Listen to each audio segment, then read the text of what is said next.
Right now, somewhere in Britain, a mechanic just turned down a £22,000 job. The car was 4 years old. It was still on finance. The owner had driven it in that morning expecting a bill for a warning light, and he drove it home again with the same warning light and a piece of advice he didn't want. The mechanic had already done the sums in his head. The parts alone were worth more than the car. And he didn't want his name on that invoice when the same car came back through his door in 5 weeks' time with a different fault. So he said, no. Politely. Welcome to 2026, the year the car industry finally pushed it too far. What does a mechanic see in 90 seconds that a buyer doesn't see in a whole test drive? Why are dealers quietly relieved when these cars get written off? Why do some of these engines have no fix at all, only a replacement? And which badge on this list has quietly turned into a financial death sentence? Pay attention, because if one of these is sitting on your driveway right now, you're already losing money. You just don't know it yet. Number 10. Range Rover. Start with the obvious one, the modern Range Rover and the Range Rover Sport. Anything built in the last 6 or 7 years. The air suspension dies around 60,000 miles, like clockwork.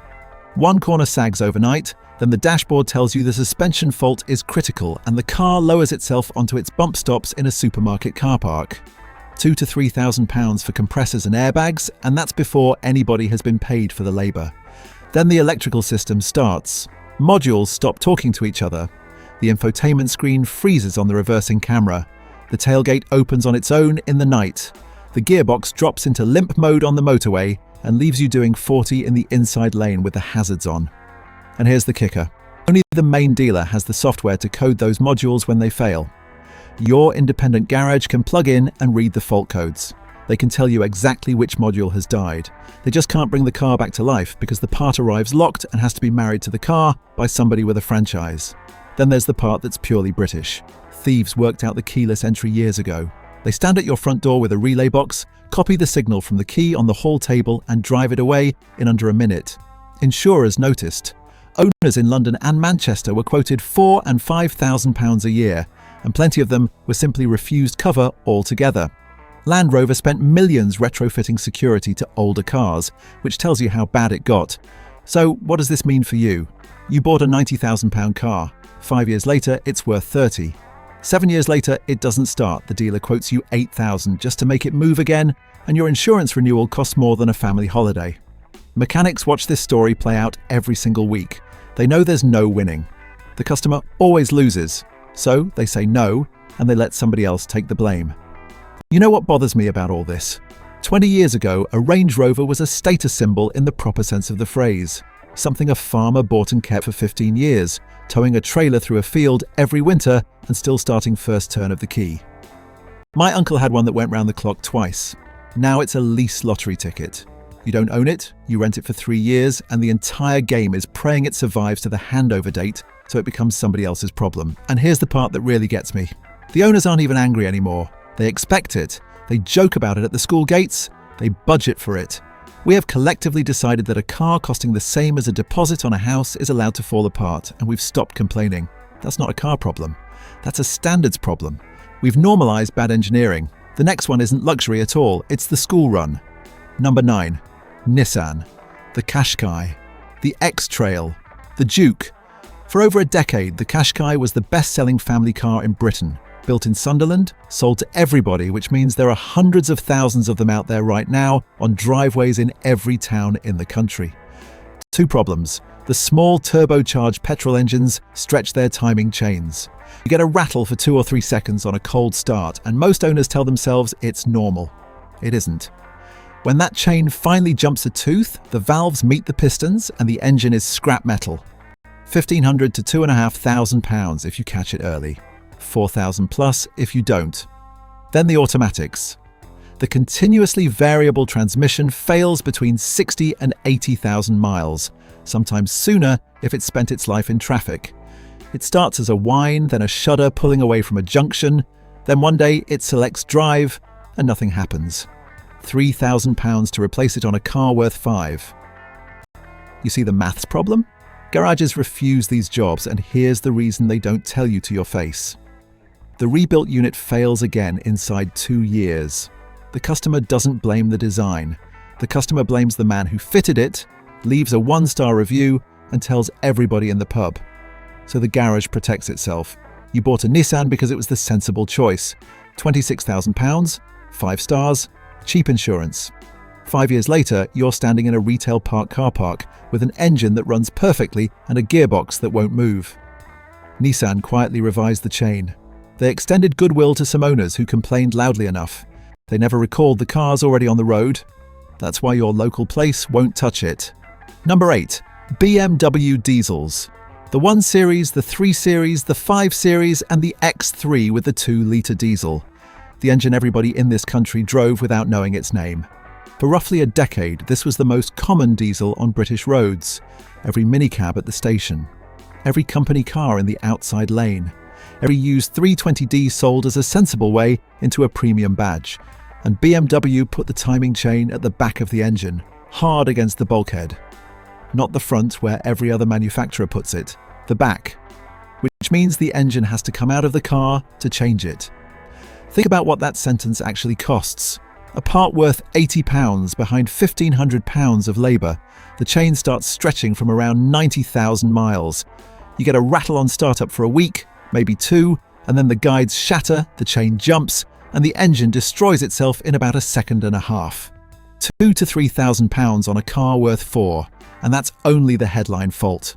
Add the swirl flaps in the inlet manifold that work loose and get sucked into the cylinders. Add the particulate filter that blocks solid because the car spends its life doing 6-mile school runs and never gets hot enough to clean itself. Add a crankcase breather that freezes in January and pushes the oil out through the seals. So what does this mean for you? You bought a £30,000 BMW because it felt like an upgrade. You did a commute and a supermarket run. Now you're being quoted more than the car is worth to fix a chain that shouldn't have needed touching. BMW revised the design on later engines. They never issued a recall on the ones already out there. Your mechanic quotes you honestly, you leave, and the car goes for spares. Number 7. Anything with the small 3-cylinder petrol engine Stellantis put in half of Europe. That's the Peugeot 208 and 308, the Citroën C3 and C4, the DS models, and the newer Vauxhall Corsa, Crossland and Mocha. This engine won awards. Engine of the Year, more than once. It also has a wet belt. Let me explain what that means because most owners have never heard the phrase. A cam belt doesn't run on the outside of the engine under a plastic cover where you can see it. It runs inside, submerged in the engine oil. The theory is that it's quieter and lasts longer. The reality is that over time the rubber breaks down in the oil and starts shedding. Those fragments travel round with the oil, collect at the pickup strainer at the bottom of the sump and block it. Oil pressure disappears, and the first thing the driver knows about it is a red light and a knocking noise, by which point the bearings are gone and the engine is finished. A replacement engine is £4,000 to £6,000, fitted on a car that's worth 5, and here's what nobody tells you. Stellantis quietly moved to a different design on newer engines. They offered goodwill to some owners on some cars if they complained through the right channels. They never recalled the hundreds of thousands already sitting on British driveways. Thousands of owners have now joined legal claims over it. Garages refuse the job for 2 reasons. The parts sit on back order for months, and the customer walks in expecting a £500 repair on what is actually a scrapped engine.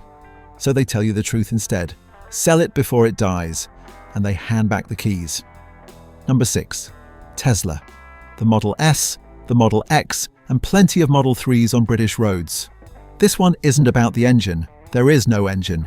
It's about the fact that Tesla will not let your mechanic fix anything at all.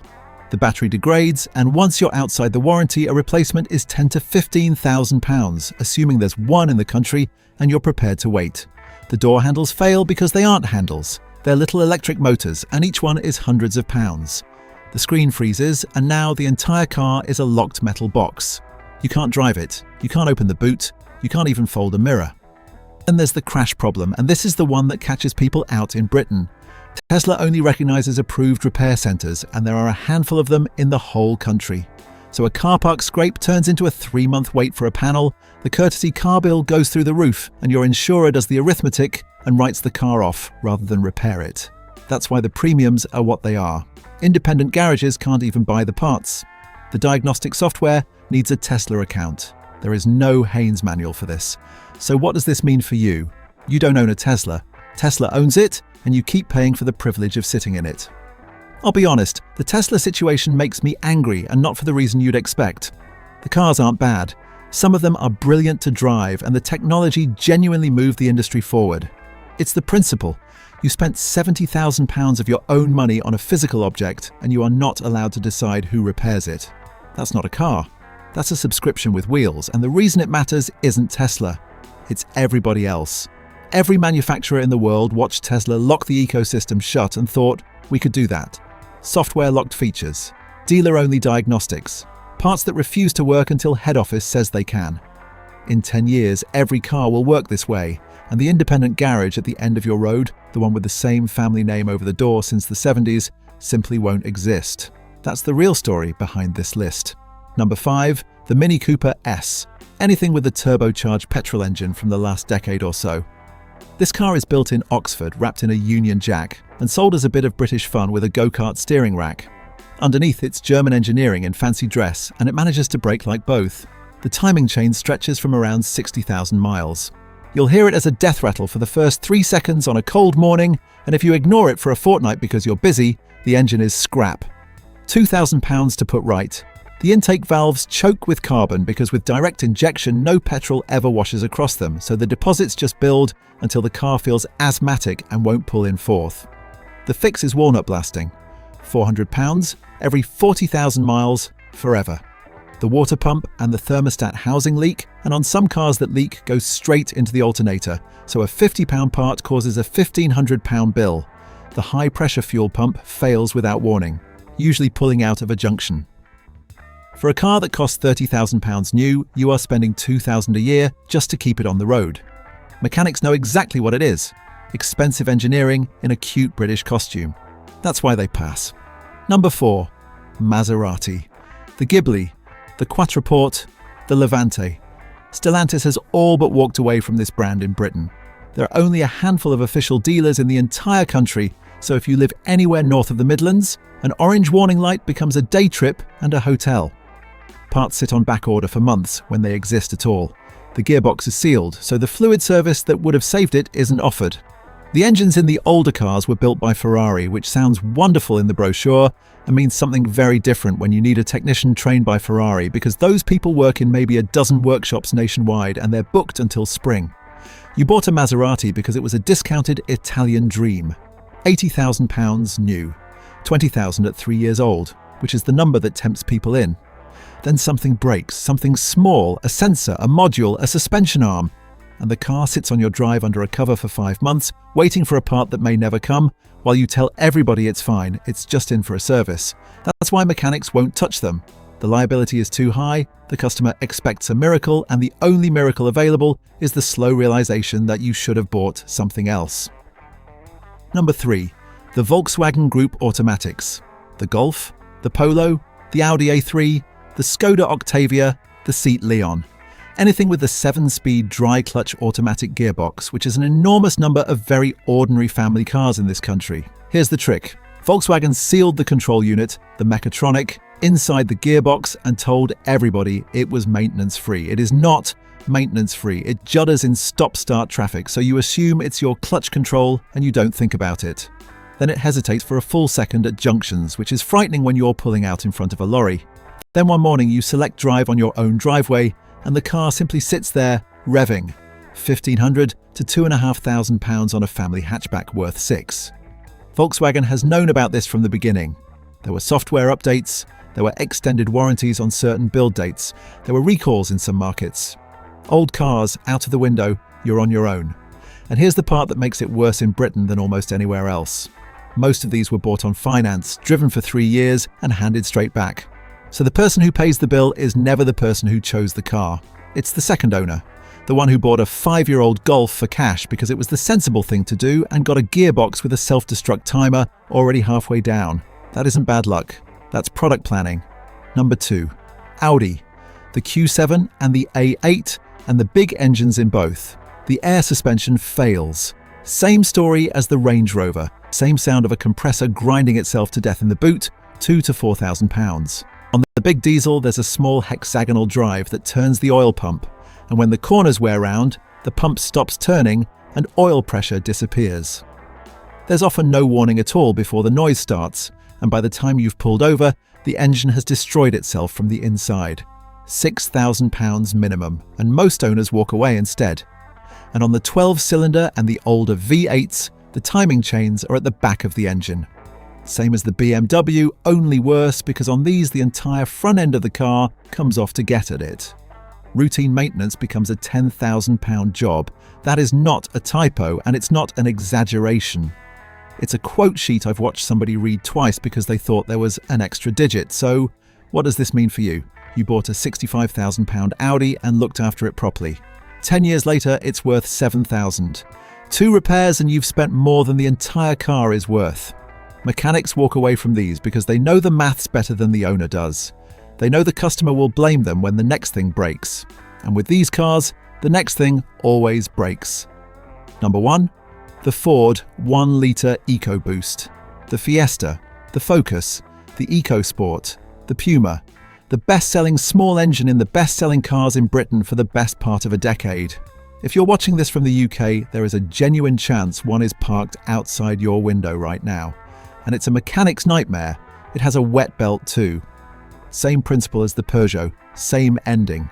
The belt sits inside the engine in the oil, it breaks down as it ages. The debris blocks the oil pickup, and the engine dies without warning on a dual carriageway with the family in the back. £3,000 to £5,000 on a car worth 4. That's the whole story, right there. Then there's the coolant.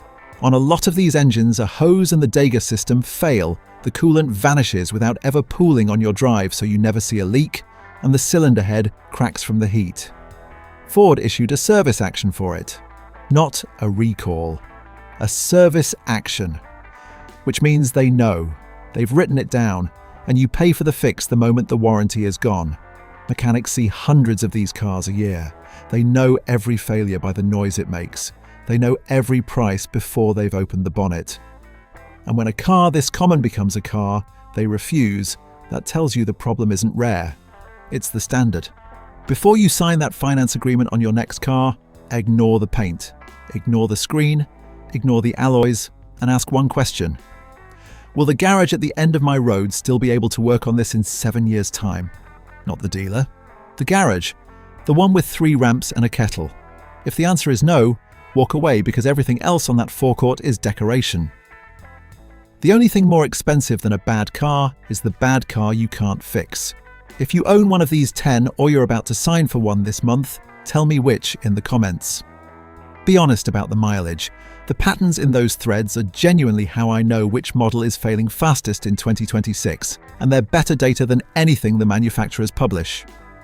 And if this video saved you from a finance deal you'd have regretted for 3 years, hit subscribe. The next one is the 10 cars British mechanics actually recommend you buy right now, and one of them costs less than the repair bill on number 1.